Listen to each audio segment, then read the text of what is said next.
Bismillahirrahmanirrahim. Assalamualaikum warahmatullahi wabarakatuh.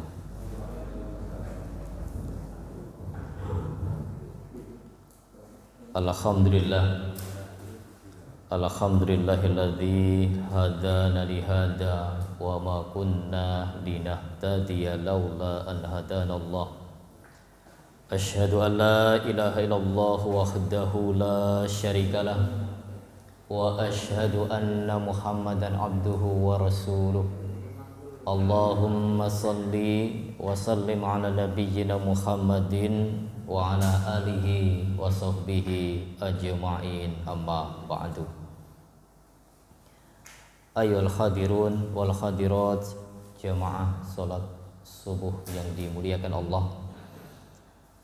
Alhamdulillah, di kesempatan yang cerah ceria pagi ini kita tergugah jiwa kita, niat yang tulus, yang ikhlas berangkat dari rumah untuk menunaikan sholat berjamaah di tempat ikhlas, pulang pun juga ikhlas, insya Allah semakin berkah kehidupan kita, amin. Salawat dan salam semoga tetap terlimpah kepada junjungan kita, Rasul kita Muhammad sallallahu alaihi wasallam. Bapak Ibu jamaah yang dimuliakan Allah, dalam kajian demi kajian insyaallah telah kita pahami berbagai macam bab. Yang saat ini kita masih melanjutkan kitabul haid, kitab yang bahas masalah haid. Tetapi dari masing-masing hadis, muallif, seorang pengarang menyusun kitab Lu'lu' wal Marjan ini menempatkan dalam satu kitab ada bab masing-masing, ya, bab masing-masing, sehingga arahnya nanti juga mengerucut kepada haid. Tetapi dari bab itu kadang kita jumpai satu bab yang membahas satu tema yang mengarah kepada hadis yang memang dibicarakan saat itu, sehingga arah-arah hadis itu nampaknya sudah mengerucut tersendiri. Pada pagi ini kita masuk pada hadis urutan ke-193, babu tasturul muhtasil bisaubin wa nahwi. Bab yang menjelaskan keharusan menutup diri dengan kain atau yang semisal jika sedang mandi. Nah, ini untuk bahasa sudah kita kelola. Hadis yang ditampilkan yaitu hadisu Ummi Hani binti Abi Thalib radhiyallahu anha. Qalat dhahabtu ila Rasulillahi sallallahu alaihi wasallam amal fath fawajadtuhu yaghtasil wa Fatimatu binatuhu tasturuhu. Qalat fasallamtu alaihi faqala man hadhihi wa qultu ana Ummu Hani bintu Abi Thalib faqala marhaban bi Ummi Hani.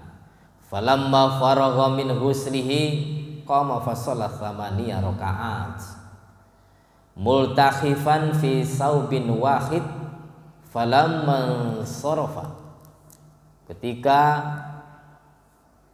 Nabi usai melaksanakan sholat, aku bertanya, ya Rasulullah, wahai Rasulullah, za'ama ibnu ummi annahu qatilun rajulan qad ajartuhu.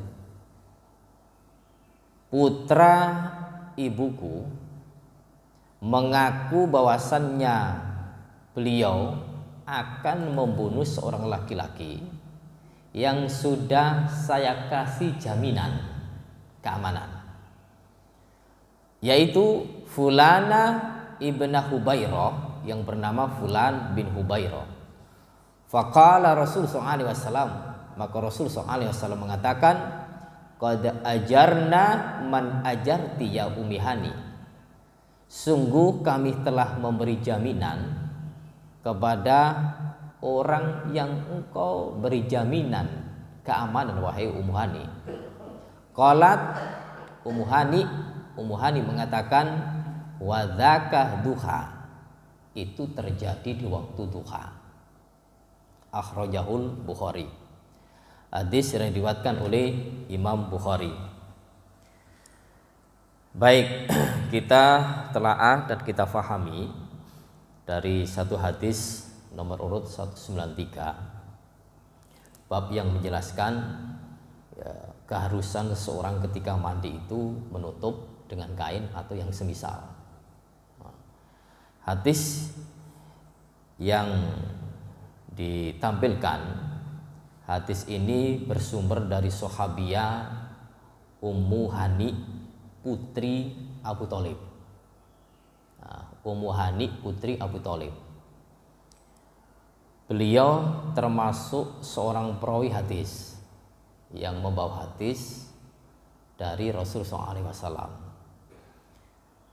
Nah, Ummu Hani ini sangat dekat hubungannya dengan Rasul. Ummu Hani itu termasuk sepupu beliau, karena kan Ummu Hani binti Abi Thalib. Ummu Hani itu putrinya Abu Thalib. Nah, Rasulullah itu abinya kan Abdullah, saudaranya Abu Thalib. Nah, Ummu Hani ini termasuk sepupu. Kemudian Ummu Hani ini saudara tertua dari saudara-saudaranya, 4 bersaudara. Ummu Hani pertama, kemudian Ja'far bin Abi Thalib, lalu Ali bin Abi Thalib, lantas adiknya Aqil bin Abi Thalib. Jadi 4 bersaudara. Kemudian Ali bin Abi Thalib menjadi menantu Rasulullah yang beristri dengan Fatimah binti Rasulullah. Nah, Ummu Hani ini ceritanya sangat-sangat penting untuk kita ambil, karena Ummu Hani ini termasuk seorang sahabiah yang punya peran besar. Ya, di antaranya dulu ketika kita bahas Isra wal Mi'raj. Ternyata ketika malaikat mengambil Rasulullah untuk diajak Isra Mi'raj itu di rumahnya Ummu Hani. Ini di Mekah. Nah, sampai atap rumah Ummu Hani terbuka, kemudian Rasul diambil. Nah, itu terjadi di Ummu Hani, rumah sepupunya. Ini saking akrabnya. Kenapa kok timbul akrab? Sepupu dengan Rasulullah itu betul-betul akrab. Karena terus terang Abu Thalib, Abu Thalib selaku paman Rasulullah menyelamatkan beliau dalam berdakwah. Sehingga sentuhan hati Rasulullah SAW kepada putra-putrinya itu betul-betul menghormati, menghargai atas kebaikan abinya. Di antaranya adalah hadis Isra wal Mi'raj. Kemudian Rasul pun juga pernah bilang kepada Ummu Hani, wahai Ummu Hani, ittakhidhi ghonaman, ambillah ghanam, artinya peliharalah kambing. Fa innaha, karena kambing itu taruhu bi khairin wa taghdu bi khairin. Kambing itu berangkat dalam keadaan baik, pulang pun dalam keadaan baik. Ini walaupun tidak ada kaitannya dengan hadis yang kita bahas, namun ketika kita mampir ke apa-apa yang dibawa oleh Ummu Hani, itu betul-betul banyak untaian hikmah yang perlu kita petik. Sehingga Ummu Hani pun juga dikatakan oleh Abdurrahman bin Laila, ketika Ummu Hani memberikan kabar kepadaku tentang Rasul sholat duha itu pun belum pernah aku dengar sahabat yang lain yang memberitakan ini kecuali Ummu Hani. Karena dekatnya hubungan Rasulullah dengan beliau, dan Rasul pun juga ke rumah beliau, Ummu Hani pun juga ke rumah beliau. Di antaranya hadis ini yang kita bahas, yaitu Ummu Hani tanya ke Rasulullah, dan waktu itu terjadi di Mekah pada saat Fathu Mekah. Kita perhatikan, qalat Ummu Hani mengatakan, "Dhahabtu ila Rasul sallallahu alaihi wasallam amal fath." Nah ini, aku berangkat, aku menuju ke Rasul sallallahu alaihi wasallam amal fath pada tahun Fathu Mekah. Ya, Fathu Mekah ini tahun ke-8 Hijriah. Tahun 8 Hijriah Rasul rombongan dari Medina ke Mekah, jalan kaki. Bayangkan, dari Medina ke Mekah jalan kaki. Itu pun Masya Allah, kalau bus cepat, karena sana itu ya busnya cepat semuanya, karena terhalang untuk macet pun juga langka gitu. Karena jalannya lurus, itu pun butuh waktu sekitar 5-6 jam. Kita pergi pundi? Jogja ya. Sekarang Jogja kan 4 jam lewat tol. Sana itu tol terus. Ya walaupun modelnya bukan seperti tol ini. Ya biasa. Namun tol. Nggak ada kendala. Masya Allah, perjuangan Rasulullah berangkat dari Medina ke Mekah pada Amul Fathah, pembukaan kota Mekah, membawa jamaah para sahabat di bawah sebanyak 10.000. 10.000 itu bukan pasukan, bukan. Rasulullah tujuannya untuk ke sana, ke Mekah, untuk membebaskan kota Mekah, dan Rasul tidak menyakiti sama sekali penduduk Mekah, ya, tidak pernah menyakiti. Sampai orang Mekah sendiri ketakutan, dikira Rasul menyerang, ada yang sampai lari, ya, bersembunyi, dikira Rasul akan membunuh orang-orang Mekah. Karena kemenangan Rasulullah ketika menyebarkan dakwah di Madinah luar biasa, kemudian berangkat ke Mekah, itu kemenangan Rasulullah membuka kota Mekah, sehingga ayat turun surat An-Nasr, idza jaa nasrullahi wal fath, telah datang ya pertolongan Allah saat itu. Kemudian manusia, orang-orang Mekah berbondong-bondong untuk mengikrarkan diri mereka masuk Islam, mengikuti agama yang diajarkan Rasulullah SAW pada tahun 8 Hijriah. Kemudian 2 tahun berikutnya Rasul wafat. Ini di tahun Fathu Mekah. Kemudian di tahun itu Ummu Hani fawajadtuhu yaktasilu, masuk ke rumahnya Rasulullah SAW. Kata Ummu Hani, aku mendapati Rasulullah SAW sedang mandi. Itu mandi. Wa Fatimatu ibnatuhu tasturuhu. Sedangkan Fatimah, putrinya, menutupi beliau.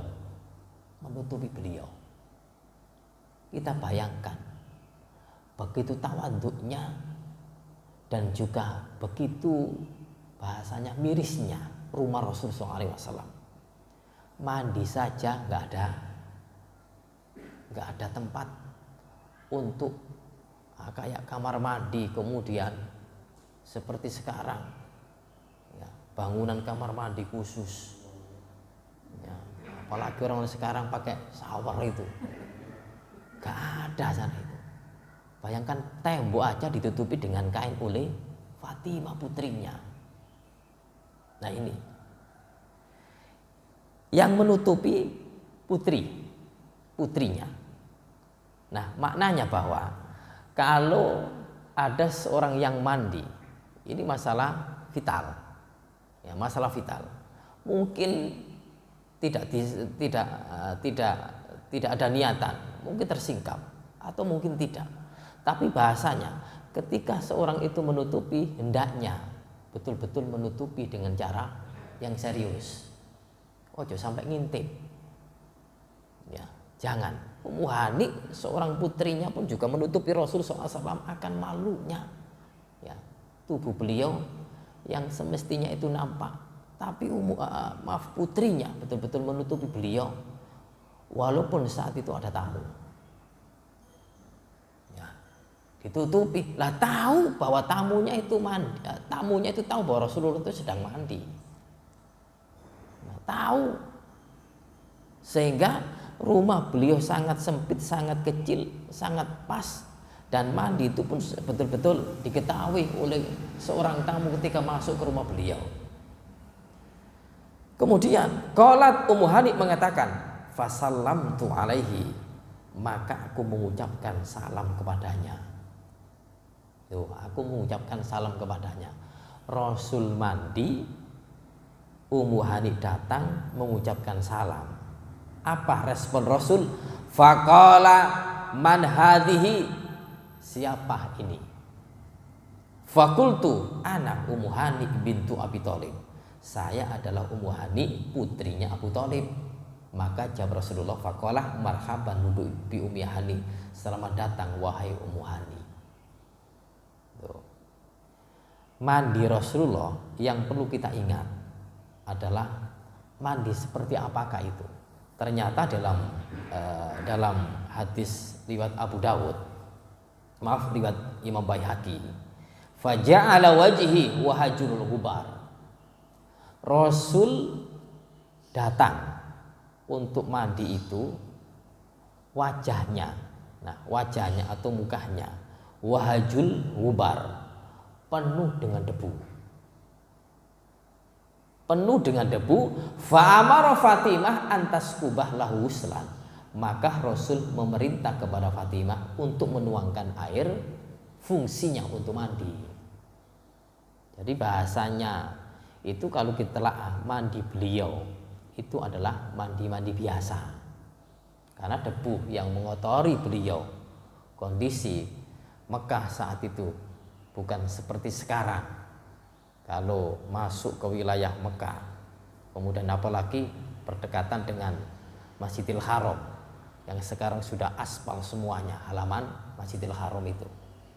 Ya, kalau halaman langsung ke wilayah masjid itu marmer. Nah, kalau sudah di luar halaman yang sudah ada marmernya itu aspalan. Ya. Rumah Rasulullah SAW sampingnya pun juga aspalan. Nah, saat itu sudah tidak seperti sekarang, debunya banyak. Dan rumah Rasulullah SAW itu sekarang sudah berbentuk perpustakaan. Ya. Sehingga mandi Rasulullah, ketika ada ucapan salam belum merespon, maka ketika mandi bahasanya boleh orang itu berbicara. Nah, ini makna dari kandungan hadis ini. Ketika mandi itu boleh berbicara. Sehingga seorang ulama Qadhi bin Iyad sampai mengatakan bahwa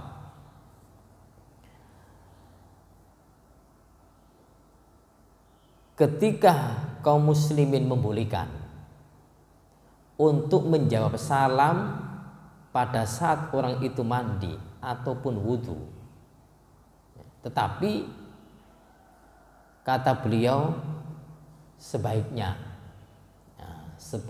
untuk tidak menjawab. Namun sepakat para ulama, kalau dalam kondisi, dalam keadaan buang air kecil atau buang air besar, maka ya keep, artinya jangan berbicara, karena jawaban salam itu tidak harus saat itu. Rasul SAW menyatakan dalam hadis yang lain dari sahabat Abu Jaham Al-Ansari, beliau berkata, Aqbal Rasul SAW min nahwi bi'ri Jamal. Rasul pernah menuju ke sumur Bi'ru Jamal, sumur Al-Jamal. Falakiyahu rajulun fasallama alaihi, maka seorang laki-laki menemui beliau. Fasallama alaihi, maka beliau mengucapkan salam kepadanya. Falam yarudda Rasul sallallahu alaihi wasallam hatta aqbala alal jidar. Rasul tidak menjawab salamnya sampai Rasul menuju ke dinding. Famasakha wajahahu wa yadayhi, maka beliau mengusap wajahnya dan kedua tangannya. Sumaradda alaihi salam, kemudian beliau menjawab salamnya laki-laki tadi. Ini maknanya bahwa Rasul saat tayamum ataupun mengarah kepada wudhu, maka sebaiknya salam itu dijawab setelah selesai wudhu atau setelah selesai tayamum. Walaupun tadi ya orang-orang muslim, para ulama mengatakan wudhu boleh bicara, kemudian mandi pun juga boleh bicara, tapi sebaiknya hendaknya jawaban itu nanti yaitu ketika usai. Karena al-amru la yaqtadil faur, perintah itu tidak harus menuntut saat itu diselesaikan. Lihat kondisi. Sehingga untuk ini contoh ya, ketika wudhu, maaf, kadang-kadang orang-orang baik-baik itu kan ketika bertemu selalu mengucapkan salam, wudhu pun juga disalami ya, bagaimana responnya? Ya paling tidak habis wudhu selesai kemudian dijawab waalaikumsalam warahmatullahi wabarakatuh. Karena apa? Perlu konsentrasi, perlu penghayatan, perlu dimaknai, dan perlu bagaimana untuk melaksanakan wudhu itu secara sempurna, tidak ada gangguan yang lain. Orang kalau wudhu sambil ngobrol, kira-kira rawan apa? Rawan tidak sempurna, sangat rawan. Sambil ngobrol membasuh kedua tangan, paling wah ini bahaya gitu loh, bahaya, akan rusak sholatnya karena wudhunya tidak beres. Sehingga untuk hal ini menyelamatkan diri dari kerusakan wudhu, apalagi sholatnya, maka hendaknya wudhu itu dilakukan dengan konsentrasi, penuh penghayatan.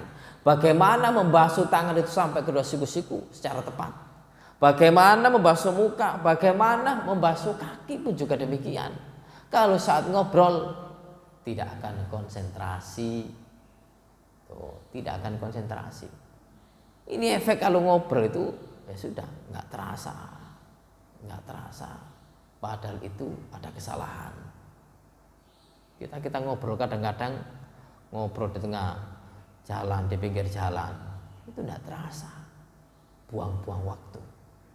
Bayangkan orang ngobrol ke warkop aja, ke warkop ya, ngobrol dengan apa? Dengan HP kan ya. Satu kopi gelas, berangkat masuk ke warkop jam 8, pulang nggak terasa jam berapa.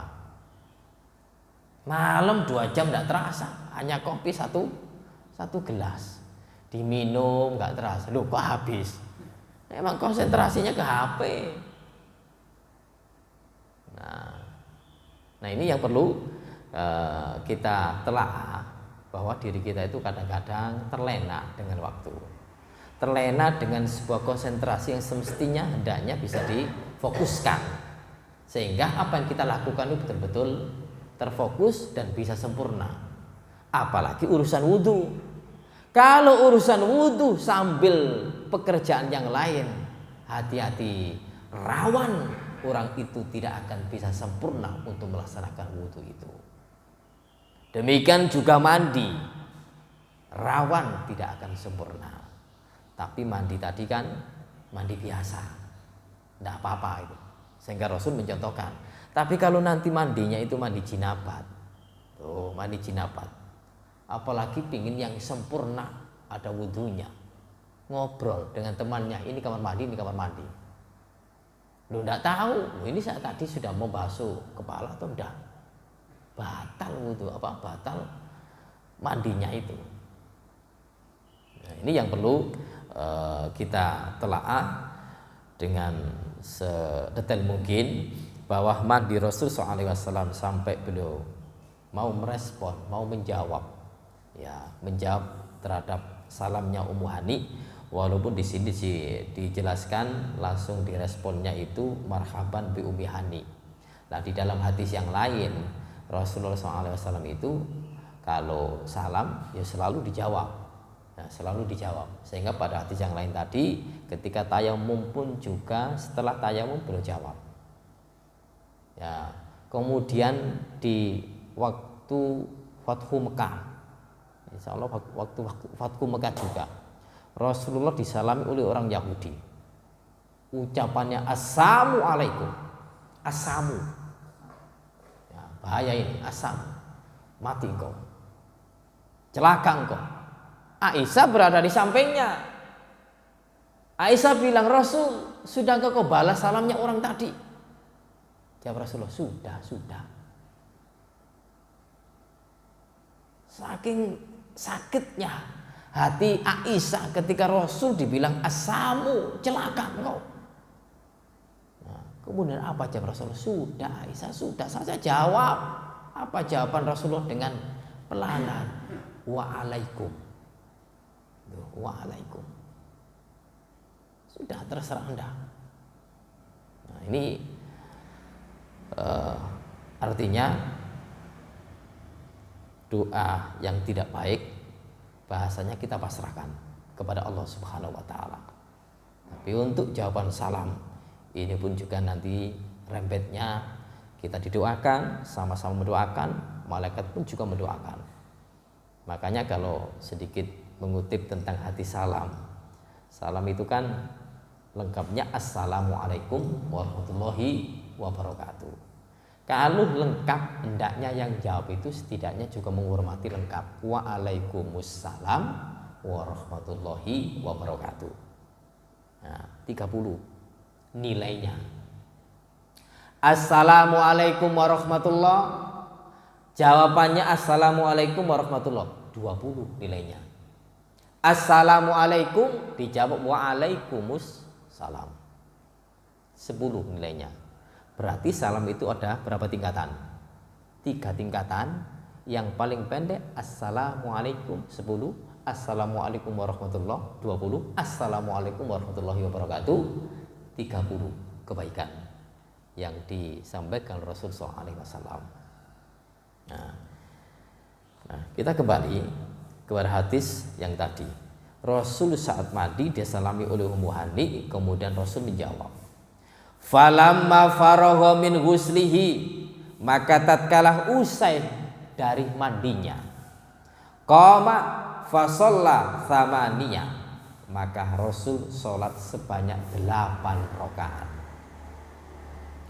Multakhifan fi saubin wahid, yang bergemul dengan satu kain. Falaman sorofa, maka ketika usai salatnya, kultu, aku katakan, ya Rasulullah, wahai Rasulullah, za'amah ibnu ummi anau qatil rajulan qad ajartu. Wahai Rasul, putra ibuku ngaku bahwasanya beliau ingin membunuh seorang laki-laki yang sudah aku tanggung keamanannya, namanya Fulana bin Hubairah. Kita perhatikan pada teks hadis tadi, Rasulullah setelah mandi, yang Rasul respon atas Ummu Hani yang datang ke rumah beliau. Apa respon beliau setelah menjawab? Kemudian beliau melakukan sholat 8 rakaat. Nah, 8 rakaat di teks hadis yang terakhir tadi ini terjadi di waktu duha, menunjukkan bahwa 8 rakaat yang beliau lakukan di waktu pagi itulah sholat duha. Sholat duha 8 rakaat. Nah, 8 rakaat ini bahasanya nanti akan sedikit khilaf. Khilafnya itu masalah jumlah. Nah, untuk hadis yang sahih, yang tidak ada perselisihan di kalangan ulama, ya hadis ini tadi 8 rakaat. Sehingga sebagian ulama mengatakan bahwa sholat duha itu maksimal 8 rakaat. Sebagian yang lain mengatakan bahwa sholat duha itu boleh 10, boleh lebih. Maknanya tidak ada batasan.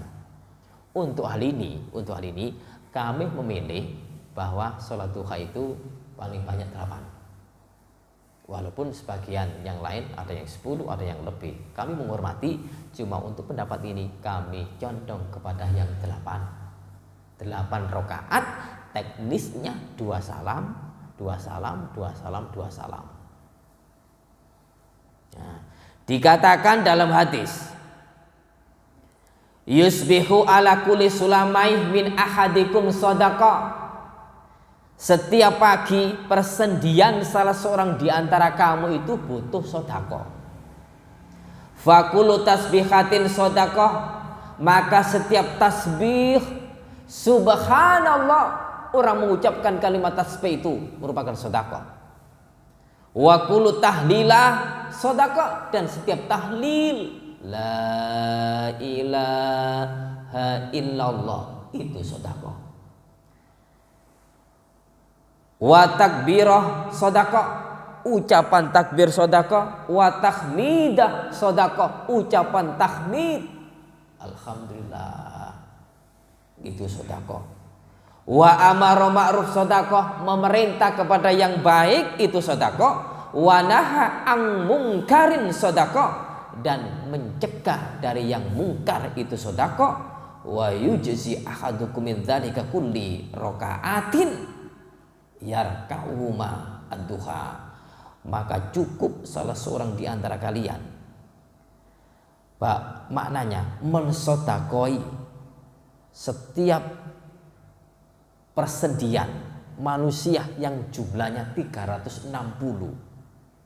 Itu kalau pingin untuk mensedekoi, tidak mengucap tahlil, nggak memerintah kepada yang ma'ruf dan bla bla yang tadi, tapi cukup untuk melakukan sholat duha minimal 2 rakaat, itu mencukupi.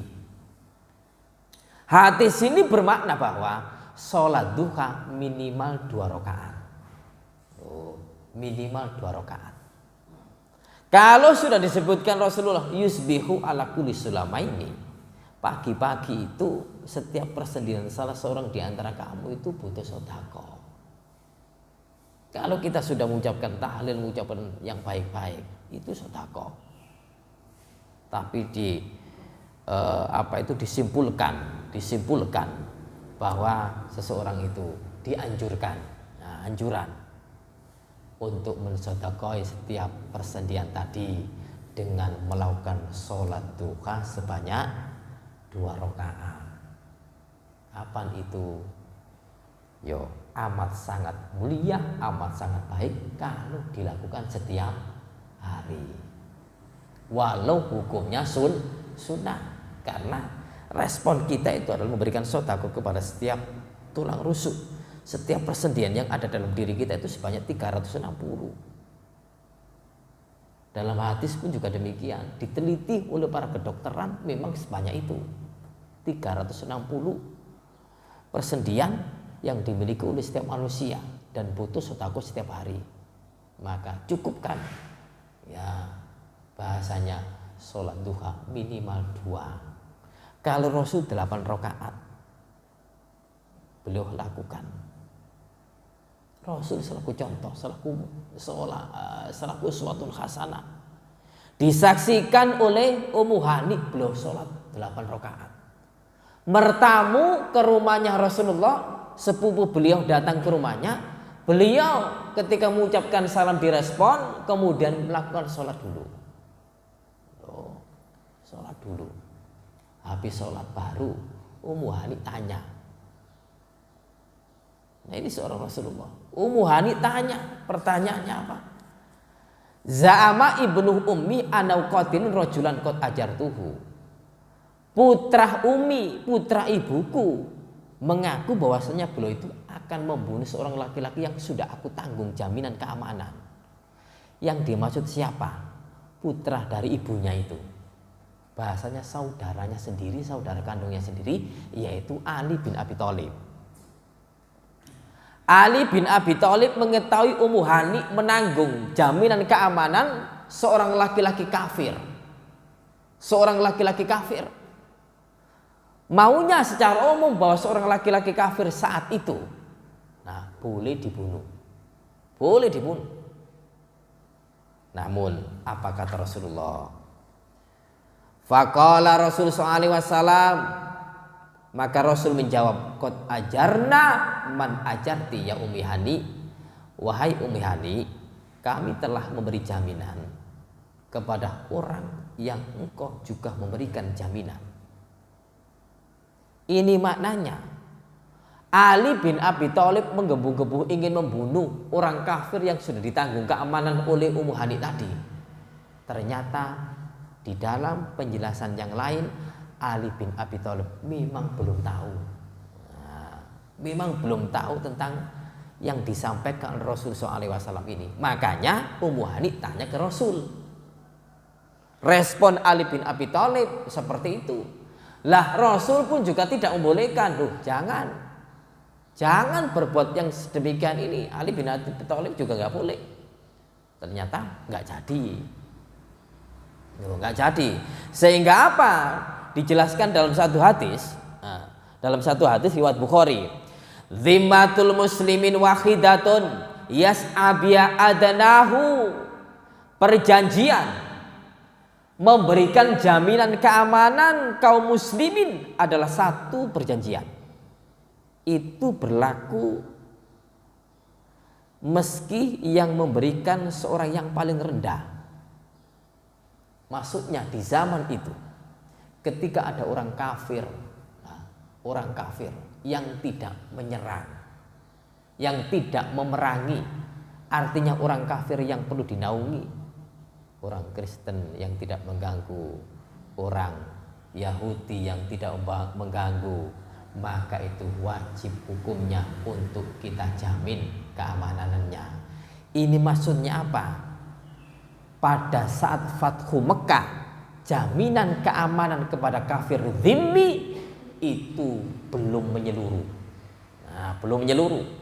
Ini mestinya adalah wilayah negara, wilayah persatuan.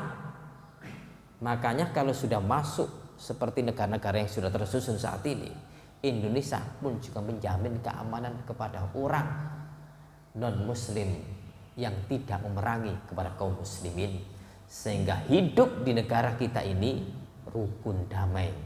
Tidak ada agama yang satu ingin memerangi, membunuh orang-orang Islam. Orang-orang non-muslim pun juga baik-baik dengan kita. Kita pun juga wajib berbuat baik dengan mereka. Saat itu jaminan masih oknum, masih person. Buktinya adalah Ummu Hani. Ternyata disampaikan kepada Rasulullah SAW sudah terjamin sebagaimana yang Ummu Hani itu menjaminnya. Menunjukkan saat itu belum menyeluruh gitu loh. Belum menyeluruh jaminan-jaminan kepada orang-orang kafir dzimmi itu. Nah, adapun jaminan dalam hadis ini lagi, jaminan orang yang menjamin walaupun perempuan boleh. Walaupun perempuan boleh, yang tidak boleh itu adalah anak kecil. Anak kecil cacilik belum balik. Ketika ada kafir dzimmi, ini kita bayangkan perjuangan di masa lalu. Ketika ada kafir dzimmi, kemudian dia menjaminnya, belum waktunya. Karena anak kecil rufi'al qalam an salasa, diangkat pena, anak kecil tidak ditulis kesalahan karena aninna ini yastaikid. Orang yang tidur hingga bangun. Jadi orang tidur tidak kena hukum. Wa anil majnun hatta yaqil. Orang gila sampai berakal. Gila tidak terhukum. Wa anis sobi hatta yahtalim. Dari anak kecil hingga balik. Maknanya kalau anak kecil belum balik, belum bisa dikatakan untuk menjamin seorang, saya tanggung keamanannya. Oh, dia belum kena kewajiban kok tanggung. Maknanya hadis ini para ulama sepakat bahwa untuk anak-anak yang belum balik belum bisa dikatakan seperti saat itu menjamin orang-orang kafir dzimmi.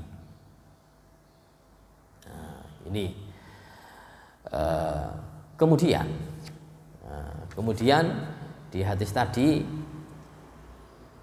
qalat Ummu Hani wadaha duha. Ummu Hani mengatakan ini kejadian di waktu duha. Di waktu duha. Lah waktu duha itu beliau Ummu Hani tidak menyebut jam berapa. Waktu duha. Waktu duha itu kira-kira jam berapa? Kita mulai biasanya sholat id itu baru mulai. Itu waktu duha sudah dibolehkan. Ya, maka sampai sekitar ulama menyebut ada yang sampai sekitar pukul 11. Ada yang sampai setengah 11, ada yang sampai 10. Pentingnya ketika kita memaknai hadis bahwa sholatul awabin, sholatnya orang-orang yang memasrahkan diri kepada Allah Subhanahu wa taala itu adalah khina tarmuzul fisal, ketika anak onta itu kepanasan. Ketika anak onta itu kepanasan, maka inilah seutama-utama orang melaksanakan sholat duha. Loh, anak onta kepanasan, niku kinten-kinten jam pinten? Jam 9. Nah, karena anak onta itu kulitnya tebal. Kulitnya tebal. Kalau pagi-pagi setengah 7 matahari menyinari, belum tembus. Karena kulitnya tebal. Nah, baru nanti pukul setengah 9, jam 9 itu baru terasa. Loh, baru terasa. Sehingga dimaknai hadis itu seutama-utama sholat duha, yaitu waktu ketika onta itu sudah merasa kepanasan. Nah, Pak, saya nggak bisa Pak setengah 9 atau jam 9. Ketika saya mau berangkat kerja, jam berapa? Setengah 7, monggo. Jam 7 berangkat, monggo. Maknanya, ayo kita sama-sama berusaha menatah diri ini untuk melaksanakan sholat duha minimal 2 rakaat sebagai sedekah atas sulamaini persendian yang ada pada tubuh setiap manusia sebanyak 360 persendian. Mudah-mudahan atas bentuk kebaikan yang Allah beri kenikmatan, kita beri sedekah akan membuahkan hasil jiwa kita menjadi baik seterusnya. Insya Allah demikian. Sakatipun tabing ya. Baik, mudah-mudahan bermanfaat untuk kita semuanya. Akhirul kalam, kita tutup dengan doa kafaratul majelis. Subhanakallahumma wa bihamdika asyhadu an la ilaha illa anta astaghfiruka wa atubu ilaik. Wassalamualaikum warahmatullahi wabarakatuh.